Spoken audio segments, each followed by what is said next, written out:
එකම ඩෝ එකකින් පාන්, බන් වර්ග, පීසා වගේ කෑම වර්ග ගොඩක් හදාගන්න පුළුවන්. හලාගත්තු පාන් පිටි ග්‍රෑම් 350කට ලුණු තේ හැන්දක් එකතු කරලා හොඳින් කලවම් කරගන්න. මම අද මද රස්නේ වතුර මිලිලීටර් 220ක් පාවිච්චි කරනවා.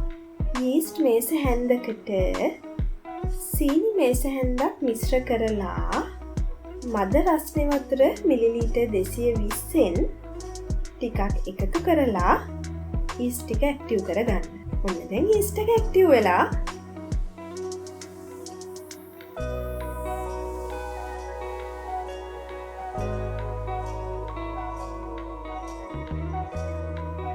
ඉතිරි වතුර ටික එකතු කරන ගමන් ඩෝ එක අනා ගන්න. ඩෝ එක අනාගෙන යද්දී අපි පාවිච්චි කරපු වතුර මිලිලීටර් 220ක් ඉවර වෙලා තව දුරටත් පාන් පිටි බෝල් එකේ අඩියේ තියෙනව නම් ඔයාලට පුළුවන් අමතරව මද රස්නේ වතුර තේ හැන්දක් දෙකක් එකතු කරගන්න. අතේ ඔයිල් ටිකක් ගාගත්තම ඩෝ එක ඔයාලගේ අතේ ඇලෙන්නේ නැහැ. ඔයාලට පේනව නේද? දැන් මගේ බෝල් එකේ අඩියේ පාන් පිටි ඉතුරු වෙලා නැහැ. ඔන්න දැන් පොල් තෙල් ටික එකතු කරන ගමන් ඩෝ එක නීට් කරගන්න.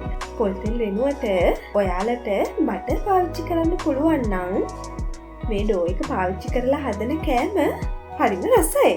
මේ විදියට සමතල පෘෂ්ඨයක ඩෝ එක තියලා විනාඩි 10ක් විතර හොඳින් නීට් කරගන්න.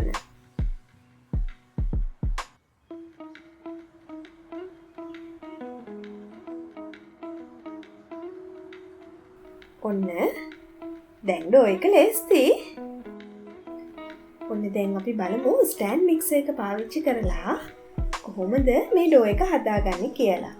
පාන් පිටි ග්‍රෑම් 350කට ලුණු තේ හැන්දක් එකතු කරලා මික්සර් එක ඔන් කරලා හොඳින් කලවම් කරගන්න.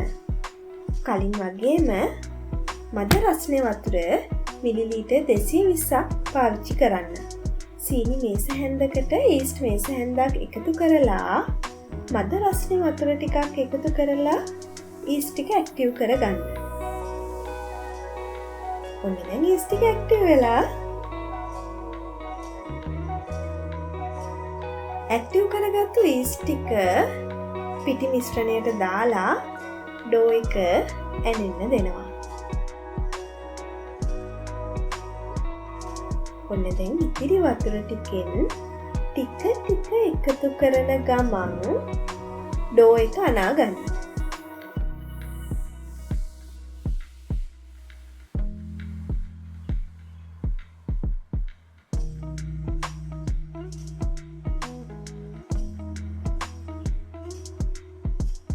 කලින් වගේම තමයි ඩෝ එක ඇනෙද්දී මික්සර් එකේ අඩියේ පාන් පිටි ඉතුරු වෙලා තියෙනව නම් හෝ ඔයාලට ඩෝ එක සොෆ්ට් මදි වගේ දැනෙනව නම් අමතරව මද රස්නේ වතුර තේ හැන්දක් දෙකක් එකතු කරගන්න පුළුවන්.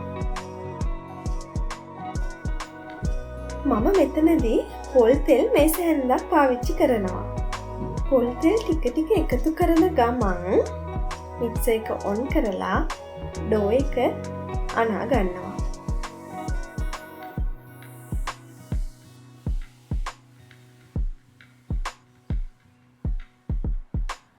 විනාඩි 10ක් විතර සාමාන්‍ය ස්පීඩ් එකේ ඩෝ එක අනා ගන්න.